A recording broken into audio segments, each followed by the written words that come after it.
Hello and welcome to MPPSC अड्डा। I hope you all are doing well and you are very much consistent with your studies.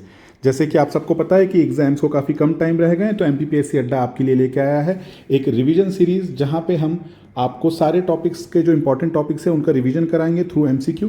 तो आज के इस video में सबसे पहला टॉपिक है प्रोग्रेस ऑफ IPR इन मध्य प्रदेश। मध्य प्रदेश में किस तरीके से IPR प्रोग्रेस कर रहा है, IPR क्या होता है, इन सबको हम इस वीडियो में डिस्कस करेंगे।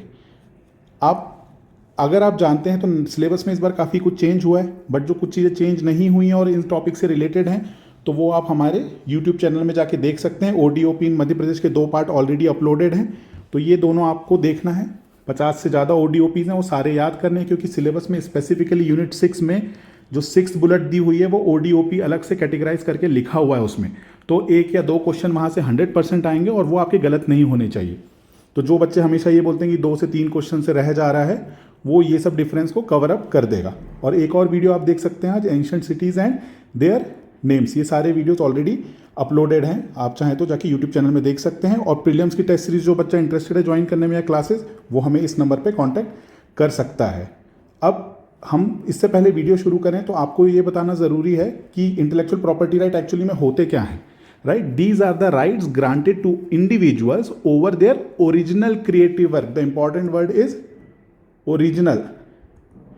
The work should be original and creative enough. For example, innovation किया आपने किसी चीज़ का, या कोई लिटरेरी वर्क लिखा है, कोई आर्टिस्टिक वर्क किया है, राइट। तो ये सब चीज़ें हम डिस्कस करेंगे।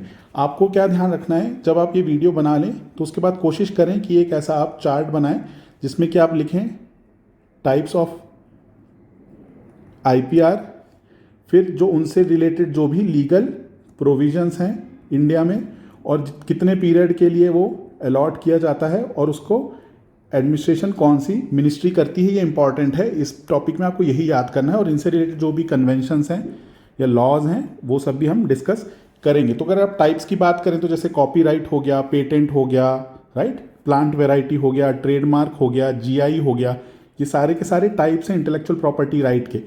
इसके अलावा डिज़ाइन भी हो गया, ठीक। तो ये सब एक एक करके इनसे रिलेटेड हम क्वेश्चंस देखेंगे। तो सबसे पहले हम देखते हैं burn convention for the protection of literary and artistic work took place in which of the following year. ये सबसे पुराना एक कन्वेंशन है रिलेटेड टू IPR, इसलिए आपसे ये क्वेश्चन पूछा गया है। तो बर्न कन्वेंशन कब आया? Options are 1883, 1886, 1994 and 1995। The correct answer for this is 1886। 1886 में बर्न कन्वेंशन आया था for the protection of literary and artistic work. एक और इंपॉर्टेंट कन्वेंशन है जो कि 1883 में आया था, that is Paris convention for the protection of industrial property के प्रोटेक्शन के लिए जो एक कन्वेंशन आया था, that is Paris convention of 1883। अब 1994 और 1995 ये भी इंपॉर्टेंट ईयर हैं। ये इसलिए इंपॉर्टेंट है क्योंकि 1994 में आपने नाम सुना होगा, इसका फुल फॉर्म मुझे बताएं। ट्रिप्स एग्रीमेंट, ठीक। ये साइन कब हुआ था? ये साइन हुआ था 1994 में और एनफोर्स हुआ था इन द ईयर 1995 में। तो ये भी याद कर लीजिएगा, इससे रिलेटेड भी क्वेश्चन आ सकता है, राइट। चलिए अब नेक्स्ट क्वेश्चन की तरफ चलते हैं। वर्ल्ड इंटेलेक्चुअल प्रॉपर्टी राइट या world intellectual property day is celebrated on. किस दिन world intellectual property day celebrate किया जाता है? Your correct answer is option number A, that is April 26। 26 April को ये डे सेलिब्रेट किया जाता है। 26 April is celebrated as intellectual property day. तो सारे इंपॉर्टेंट डेज है, एक हम इसकी भी शॉर्ट वीडियो बनाएंगे जहां पे सारे के सारे इंपॉर्टेंट डेज हम डिस्कस करेंगे। Next question is very important, which of the following can not be patented. किस चीज का पेटेंट नहीं हो सकता? तो सबसे पहले ये जाने कि पेटेंट किन चीजों का होता है। Patents are given to new products and process. जो भी नए प्रोडक्ट आते हैं या नई प्रोसेस आती हैं उनको मिलता है पेटेंट, राइट। जैसे दवाइयाँ हो गई, मेडिसिन हो गई, ये सब मिलता है। अंडर विच एक्ट, क्या लीगल प्रोविजन है इसका लीगल प्रोविजन इंडिया में है पेटेंट एक्ट ऑफ 1970। तो ये याद करना है, जो आपको मैंने शुरू में एक टेबल बनाने बोला था ना, उसमें ये लिखना है पेटेंट एक्ट ऑफ 1970। राइट। और जो पेटेंट मिलता है कितने साल के लिए मिलता है? 20 ईयर्स के लिए मिलता है। But at the same time categorically इस एक्ट में, पेटेंट एक्ट ऑफ 1970 में ये लिखा हुआ है कि कुछ चीज़ों में पेटेंट नहीं मिलेगा। तो क्वेश्चन उससे आया है, which of the following can not be patented? Options are computer program, traditional knowledge, inventions related to atomic energy, या all of the above. The correct answer is all of the above. आपको patent नहीं मिलेगा computer program का, traditional knowledge का, या फिर atomic energy से related कोई आप इन्वेंशन कर रहे हो तो उसका पेटेंट आप नहीं ले सकते। और इसके साथ एक और आप याद कर लीजिए, that is method of agriculture and horticulture. ठीक है, हॉर्टिकल्चर क्या होता है और कुछ डिफरेंट टाइप के कल्चर्स होते हैं, तो मुझे आप कमेंट बॉक्स में बताएं, पीसी कल्चर और ये सब। तो आपको यहाँ पे ये ध्यान रखना है कि पेटेंट जो है, पेटेंट एक्ट 1970 में आया, 20 साल के लिए पेटेंट मिलता है। किन चीज़ों पे आप पेटेंट नहीं करा सकते, तो ये 4 इंपॉर्टेंट चीज़ें हैं, या कोई भी ऐसी एक्टिविटी जो ह्यूमन के लिए सही नहीं है उस पर भी आप पेटेंट नहीं करा सकते, राइट। और ये जो पेटेंट हैं, ये इसको कौन एडमिनिस्टर करता है? उस बॉक्स जो मैंने आपको शुरू में बनाया था उसमें मैंने आपको ये भी बोला था कि इट इज़ एडमिनिस्टर्ड बाय, तो वो भी लिखना है आपको, ministry of commerce, ministry of commerce, right. चलिए moving forward to the next question, let's see. Trademarks are renewable after every dash years. Trademarks जो हैं वो कितने साल में रिन्यू कराए जाते हैं? यहाँ पे आपसे फिर से पूछा गया है। तो सबसे पहले तो आप इसका लीगल प्रोविजन जानने की कोशिश करिए कि लीगल प्रोविजन इसका है क्या। इसका लीगल प्रोविजन है ट्रेडमार्क एक्ट ऑफ 1999। ठीक है, अभी मैंने पेटेंट एक्ट बताया था 1970, अब ये भी याद कर लीजिए ट्रेडमार्क एक्ट कब आया? 1999। आपसे पूछा trademark are renewable after every how many years, कितने साल बाद आप उसको रिन्यू कराते हो? Options are 5 years, 10 years, 20 years, 30 years. Correct answer is 10 years. ठीक है, अब यहाँ पे आप एक चीज़ याद कर लीजिए कि जो आपका जीआई टैग होता है और आपके जो ट्रेडमार्क होते हैं, ये दोनों के दोनों जो होते हैं ये 10 ईयर्स में रिन्यू कराए जाते हैं। ये 10 साल बाद रिन्यू हो जाते हैं, तो आपको ये याद रखना है। ठीक है, जीआई, जो जीआई का फुल फॉर्म मुझे बताएं, ये भी आपके सिलेबस में, राइट। आपको यहाँ पे यही याद रखना है कि टाइप्स ऑफ आईपीआर, उसके लीगल प्रोविजन कितने पीरियड के लिए है और उसको कौन एडमिनिस्टर करता है, राइट। चलिए moving forward to the next question. Intellectual property right have been outlined in which article of the universal declaration of human rights. देखिए जो यूनिवर्सल डिक्लेरेशन है ह्यूमन राइट्स का, उसमें भी जिक्र हुआ है इंटेलेक्चुअल प्रॉपर्टी राइट का, तो बट उसके किस आर्टिकल में उसका जिक्र हुआ है उसके बारे में मेंशन्ड है, आउटलाइंड है। The correct answer is article 27 of universal declaration of human rights deals with intellectual property rights. ये भी आपको याद कर लेना है क्योंकि क्वेश्चन आ सकता है, प्रोबेबल क्वेश्चन है, इजी क्वेश्चन है, right. Next question is semiconductor and layouts are administered by which of the following ministry. ठीक है, ये भी एक टाइप का क्या है, आईपीआर है, सेमी कंडक्टर्स एंड लेआउट्स। तो ये कौन सी मिनिस्ट्री एडमिनिस्टर करती है? Ministry of power, ministry of commerce, ministry of communication, या फिर मिनिस्ट्री ऑफ एग्रीकल्चर, राइट। तो कौन करता है? Ministry of communication and IT, ministry of communication IT, that is option number C, administers semiconductor and layouts. तो ये important है, इसको अच्छे से याद कर लीजिएगा, राइट। और ये कितने साल के लिए मिलता है? फिर time period that is 10 years. ठीक, तो वो जो टेबल आपको मैंने बनवाया था, टाइप्स, लीगल प्रोविजंस, पीरियड और एडमिनिस्टर्ड बाय, ये सारी चीज़ें आपको यहाँ पे ऐसे खुद से फिल कर लेनी है। ये चार्ट आपका रेडी हो जाएगा तो आपको रिवीजन करने में बहुत ईजी जाएगा, राइट। चलिए moving forward to the next question.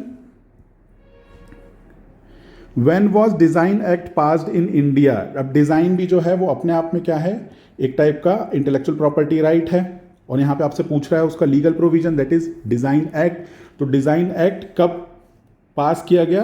वो पास किया गया है 2000 में। ठीक है, ईयर 2000 में डिज़ाइन एक्ट को पास किया गया था इंडिया में। नेक्स्ट क्वेश्चन देखते हैं। Intellectual property facilitation centre is in which city? आपसे पूछा है इंटेलेक्चुअल प्रॉपर्टी फैसिलिटेशन सेंटर जो है वो किस शहर में है? दिल्ली, चेन्नई, भोपाल या फिर Indore? The correct answer is Indore. Please memorise it right now. Intellectual property facilitation centre is in Indore. जो भी मध्य प्रदेश में बड़ी चीज़ें हैं वो सारी आपको याद करनी है क्योंकि एमपीपीएससी का एग्जाम है, राइट। अभी एक इंपॉर्टेंट क्वेश्चन है, इकोनॉमिक सर्वे में आया था ठीक है। As per economic survey of Madhya Pradesh the number of patents filed in Madhya Pradesh during 20 and 21 was, हमने कितने पेटेंट फाइल किए हैं मध्य प्रदेश ने सन 2020 और 21 में, आपसे ये क्वेश्चन में यहाँ पूछा गया है। Option are 396, 397, 398 and 399। The correct answer is 398। हमने 398 पेटेंट फाइल किए हैं। और एक चीज़ और आप ध्यान रखिए जो कि इकोनॉमिक सर्वे में क्लियर कट लिखा हुआ था, that is the patent filing rate of Madhya Pradesh is 87.22% higher than the national average। National average जो है उससे 87.22% ज़्यादा पेटेंट फाइलिंग रेट है मध्य प्रदेश का। तो इसको बहुत ज़्यादा हाईलाइट किया गया था मिनिस्ट्री जो थी, ठीक है, मध्य प्रदेश की गवर्नमेंट ने इसको बहुत हाईलाइट किया है। इकोनॉमिक सर्वे में भी क्लियर कट एक टॉपिक लिखा हुआ है इसके बारे में।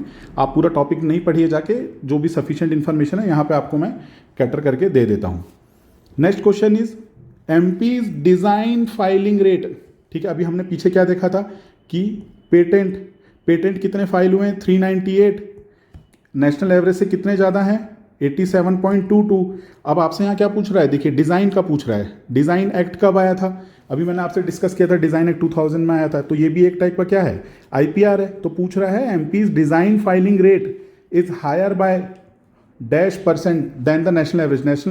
नेशनल एवरेज से कितने ज़्यादा परसेंट हमारा जो मध्य प्रदेश का डिज़ाइन फाइलिंग रेट है, आपसे ये यहाँ पे पूछा गया। ऑप्शन आर 230.59, 150%, 35% या 30%। The correct answer is surprisingly 230.59। हमारा जो डिज़ाइन फाइलिंग रेट है नेशनल एवरेज से 230.59% ज़्यादा है। अब अगर इसको दूसरे तरीके से देखें तो number of design filed by Madhya Pradesh, number of design filed by state of Madhya Pradesh in 2021 was 214। तो ये फिगर भी याद रखिए। तो पेटेंट हमने फाइल किए हैं 398, डिज़ाइन फाइल किया है 214। तो ये दोनों आपको याद रखना है क्योंकि ये इकोनॉमिक सर्वे का डेटा है, काफ़ी हाईलाइट किया गया था।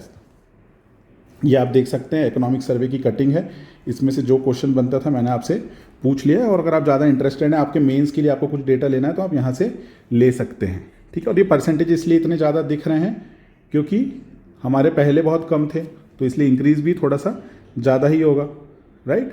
Okay, moving forward to the next question which deals with Chanderi sari and GI tag. ठीक है, अभी मैंने आपको बताया GI that is geographical indication, इसका एक्ट भी 2000 में आया था। अब जीआई के बारे में अगर आप देखेंगे तो बहुत इंपॉर्टेंट है हमारे एग्जाम पर्सपेक्टिव से। बहुत सारे जीआई टैग्स मिले हुए हैं मध्य प्रदेश के डिफरेंट प्रोडक्ट्स को, तो वो आपको अच्छे से याद करना है। उसमें से कुछ ऐसे हैं जिनकी आपको स्पेसिफिक डेट भी पूछी जा सकती है एग्जाम में, क्योंकि ये बहुत ईजी टॉपिक्स हैं। ईजिली आप आइडेंटिफाई कर पाते हैं कि अच्छा ओडीओपी जैसे टॉपिक हो गए, जीआई जैसे टॉपिक हो गए, तो ये डायरेक्ट क्वेश्चन आते हैं। यहाँ पे एक भी गलती नहीं करनी है।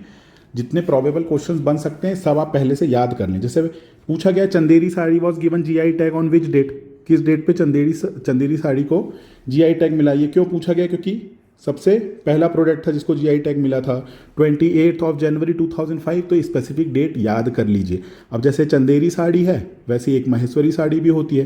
तो महेश्वरी साड़ी को बहुत बाद में मिला है, 7 जुलाई 2012 को महेश्वरी साड़ी को जीआई टैग मिला है। कुछ ही चीज़ों की मैं आपको डेट याद करने बोल रहा हूँ, सारी चीज़ों की नहीं बोल रहा हूँ। जैसे दो साड़ियाँ इंपॉर्टेंट है हमारे लिए, चंदेरी साड़ी 2005 में 28 जनवरी और 17 जुलाई 2012 को महेश्वरी साड़ी। ठीक है, अब उसके बाद जो यहाँ पे और डेट दी हुई जैसे 10 जुलाई 2008। ठीक है, 2008 वाला जो है वो है Bagh print of Dhar and leather toy of Indore. ठीक, उसके बाद आप अगर देखेंगे तो इनका लोगो भी है अलग अलग। ठीक है, लोगो को अलग से जीआई टैग दिया गया है। तो जो बाग प्रिंट है जिसको तो मिल गया था 10 जुलाई 2008 में, बट इसके लोगो को जो है बाद में मिला है, वो मिला है आपके मार्च 2016। ये सब याद करना पड़ेगा आपको। और ये जो एक और डेट लिखी है यहाँ पे मार्च 2015, इट इज़ फॉर रतलामी सेब। ये 4 डेट आप याद कर लीजिए या मंथ के साथ याद कर लीजिए। डेट आपको ये वाली ज़रूर याद करनी है, साड़ियों वाली, राइट। बाकी का तो आप याद कर लेंगे, आराम से हो भी जाएगा। बट ये कुछ जो मैंने इंपॉर्टेंट डिस्कस किया है यहाँ पे आप इसका मंथ और ईयर दोनों याद करें।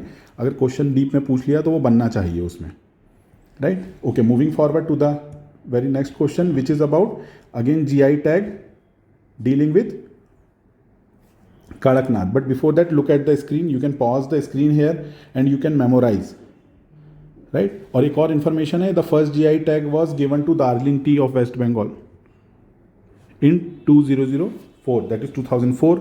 यहाँ पे मैंने आपको जो भी डिस्कस किया that is Chanderi sari, right?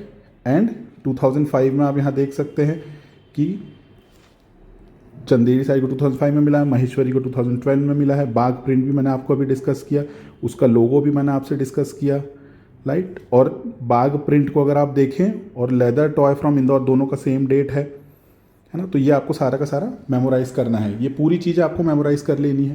Questions कुछ भी आते हैं बहुत ईजी वे में आपसे सॉल्व हो जाने चाहिए, अदरवाइज बाद में पछता के कुछ नहीं होता है कि हम पढ़ के गए थे बट याद नहीं आया, तो वो यूज़फुल नहीं है। नेक्स्ट क्वेश्चन अगर आप देखें, it is dealing with again GI tag Kadaknath. Kadaknath was given GI tag in which year?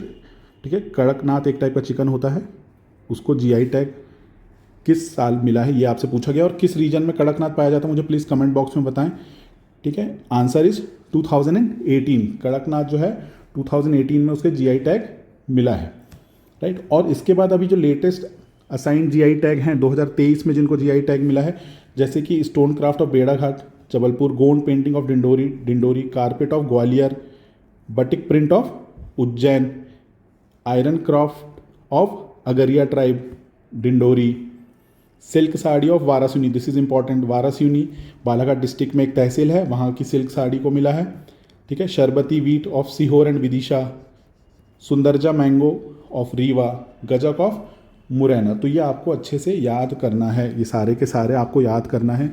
आप इसको पॉज करिए, मेमोराइज़ करिए और एक बार 1 घंटे बाद पेन पेपर से लिख के देखिए कि आप कितना रिकॉल कर पा रहे हैं। ये क्वेश्चंस जो हैं ये बहुत इजी क्वेश्चंस हैं जो आपके गलत नहीं होना चाहिए, और यही डिफरेंस क्रिएट करते हैं क्योंकि ये इजीली अवेलेबल है। ये जो भी आप देख रहे हैं स्क्रीन में, ये टेबल्स बहुत इजीली अवेलेबल है। तो बच्चों को लगता है कि हम लास्ट मोमेंट में देख के कर लेंगे, लास्ट मोमेंट में इतनी सारी चीज़ें याद नहीं होती हैं। 50 से ज़्यादा ODOP है, वो भी आपको याद करने, तो टाइमली याद करते जाइए। Okay, moving forward to the 13th question, which again deals with ODOP. Which product is covered under the ODOP from the district of Mandla and Panna? Mandla और पन्ना से ODOP के प्रोडक्ट्स क्या है ये आपसे पूछा गया है। ऑप्शन कोडो कुटकी एंड ऑरेंज, कोडो कुटकी एंड आंवला, गार्लिक एंड आंवला, ग्रीन पी एंड आंवला। द करेक्ट आंसर इज कोडो कुटकी फ्रॉम मंडला एंड आंवला फ्रॉम पन्ना। अब आप मुझे कमेंट में बताएंगे ऑरेंज कहाँ का ODOP है, गार्लिक कहाँ का ODOP है, ग्रीन पी कहाँ का ODOP है, ये आप मुझे कमेंट बॉक्स में बताएंगे। वो आगे टेबल आपके पास होगी, उससे याद करके देख के बताइए। ये बहुत ही इजी क्वेश्चन है। Zari zardozi got the GI tag from which district of Madhya Pradesh? Right, answer is Bhopal district. Let's forward to the next question. It is important question. Which of the following state has not recommended any ODOP under PM FME scheme? Right? So what is this PM FME scheme? It is प्रधानमंत्री, ये भी पूछ सकता है आपसे exam में, प्रधानमंत्री formalisation of micro food processing enterprises, right? PMFME, that is प्रधानमंत्री formalisation of micro food processing enterprises scheme. इस स्कीम के तहत ODOP दिए जा रहे हैं और क्वेश्चन में आपसे पूछा है कि विच of the following state has not recommended any ODOP। कौन सा स्टेट है जिसने कोई ODOP रिकमेंड नहीं किया है? The correct answer is state of West Bengal. West Bengal maximum development वाली चीज़ों में मना ही करता है आज तक। Next question, TRIPS agreement came into force in which year? ये मैंने फर्स्ट क्वेश्चन में ही आपको डिस्कस किया था, अभी 10 मिनट भी नहीं हुए, आप बताइए आप अगर रिकॉल कर पा रहे हैं तो। ट्रिप्स एग्रीमेंट कब एनफोर्स हुआ है, कब उसको एनफोर्स किया गया आपसे यहाँ पे ये पूछा है, राइट। कलेक्ट कर पा रहे हैं आप। एनफोर्स किया गया है 1995 में, और साइन कब किया गया था? साइन किया गया था 1994 में, right. Next question, when was trademark act passed in India? ये भी मैं डिस्कस कर चुका हूँ, काफ़ी बार मैंने आपको भी डिस्कस कर दिया। ट्रेडमार्क एक्ट जो है वो कब आया? 1997, 98, 99। Correct answer is 1999। अब आप यहाँ पे पॉज करें स्क्रीन में, यहाँ से आप याद कर सकते हैं सारे के सारे, ठीक है। जो टाइप्स हैं, types of IPR, copyright, patent, trademark, GI, design, semiconductor and integrated layout, protection of plant variety and farmers right, ये सारे क्या है? ये टाइप्स हैं इंटेलेक्चुअल प्रॉपर्टी राइट के। इनके लीगल प्रोविजंस दिए हुए हैं, आप इनके ईयर से याद कर लीजिए। Copyright 1957, patent act 1970, trademark act 1999, GI tag act 1999, design 2000, semi conductor integrated layout design act 2000, ठीक है। Protection of plant variety and farmers right act 2001, ये सब याद कर लीजिए, राइट, और इसको मेमोराइज कर लीजिए। नेक्स्ट क्वेश्चन देखते हैं, प्लांट वेराइटी प्रोटेक्शन, ध्यान से सुनना आप। Plant variety protection to trees and vines are given for a period of, जो प्लांट वेराइटी प्रोटेक्शन है ट्रीज और वाइन्स को कितने, ये इंपॉर्टेंट है यहाँ पे ट्रीज एंड वाइन, क्योंकि प्लांट वेराइटी प्रोटेक्शन दो चीज़ों में डिवाइड कर सकते हो आप इसको, right. One is field crops, इनका टाइम पीरियड अलग है, इनके प्रोटेक्शन का टाइम पीरियड अलग है, और ट्रीज एंड वाइन्स जो बेलाएं होती हैं, ठीक है, क्लाइंबर्स, उनका अलग है। वाइन्स में क्या क्या आएगा? ग्रेप आ गया, ठीक है, पान के पत्ते आ गए। फील्ड क्रॉप में, फील्ड क्रॉप जो भी आपकी वीट, ये सब आता है। तो इनके अलग अलग प्रोटेक्शन पीरियड हैं। यहाँ पे आपसे ट्रीज एंड वाइन पूछा तो इसका प्रोटेक्शन पीरियड है 18 ईयर्स, बट फील्ड क्रॉप का प्रोटेक्शन ईयर है कितने समय के लिए दिया जाता है? ये 15 ईयर्स के लिए दिया जाता है। तो आपको ये सारे याद करने हैं कि पेटेंट 20 ईयर्स के लिए दिया जाता है। प्लांट वेराइटी में भी अगर आप फील्ड प्लांट की बात करते हैं तो 15 साल के लिए दिया जाता है। अगर आप बात करते हैं ट्रीज एंड वाइन्स की तो वो 18 साल के लिए दिया जाता है। चलिए नेक्स्ट क्वेश्चन देखते हैं। एक क्वेश्चन मैं आपको ऐसे ही पूछ लेता हूं, आप मुझे ये बताएं कि कॉपीराइट जो है वो कितने समय के लिए दिया जाता है? कमेंट बॉक्स में बताएं मुझे, कॉपीराइट जो है कितने समय के लिए दिया जाता है, आप मुझे कमेंट बॉक्स में बताएं। अच्छा, एक इम्पॉर्टेंट चीज़ और, इसको एडमिनिस्टर कौन करता है? प्लांट वेराइटी प्रोटेक्शन, इसको एडमिनिस्टर कौन करता है? इसको करती है मिनिस्ट्री ऑफ एग्रीकल्चर, राइट। मैंने आपको 2 एक्सेप्शन बताए, वैसे मैक्सिमम चीज़ों को कौन कंट्रोल कर रहा है? Ministry of commerce and industries, but 2 जगह, सेमी कंडक्टर एंड लेआउट, ठीक है। अगर आप यहाँ पे देखें इसको, semi conductor and layout act, इसको कौन एडमिनिस्टर कर रहा है? इसको एडमिनिस्टर कर रहा है ministry of communication and IT, right. और ये protection of plant and variety को इसको कर रहा है ministry of agriculture. Rest of the thing are administered by ministry of commerce and industry, right. तो आपको ये ध्यान में रखना है, ये भी आपसे एग्जाम में पूछ सकता है। अगर ये सारी चीज़ें आपने याद कर लेंगी तो वो जो चार्ट मैंने आपको बनाने के लिए बोला है, जिसमें आपको मैंने इस तरीके से कैटेगराइज करने बोला है कि यहाँ पे आप लिखें टाइप्स ऑफ आईपीआर, यहाँ पे लिखे उससे रिलेटेड लीगल प्रोविजंस, और फिर कितने पीरियड के लिए मिल रहा है ये, और कौन एडमिनिस्टर कर रहा है ये। तो ये 4 अगर आप बना लेते हैं रो और कॉलम में तो आपको ये सारी चीज़ें याद हो जाएंगी। आई होप ये बहुत प्रोडक्टिव सेशन रहे आपके लिए। आपको कंटिन्यूसली जो भी पढ़ाया जा रहा है सेम डे पढ़ा के याद करके ख़त्म करना है। आज का आपका टारगेट है, आपको सारे जीआई टैग याद करने हैं, पहली चीज़ ये टेबल बनाना है। दूसरा, आपको कम से कम 30 ओडीओपी याद करें, आप 50 से ऊपर ओडीओपी हैं क्योंकि, राइट। और जो भी बच्चा हमारा मटेरियल खरीदना चाहता है, न्यू सिलेबस के हिसाब से भी मटेरियल प्रिपेयर करते जा रहे हैं हम, और टेस्ट सीरीज, तो वो हमें कांटेक्ट कर सकता है इस नंबर पे। Thank you very much, have a good day and be regular with your studies. Thank you very much.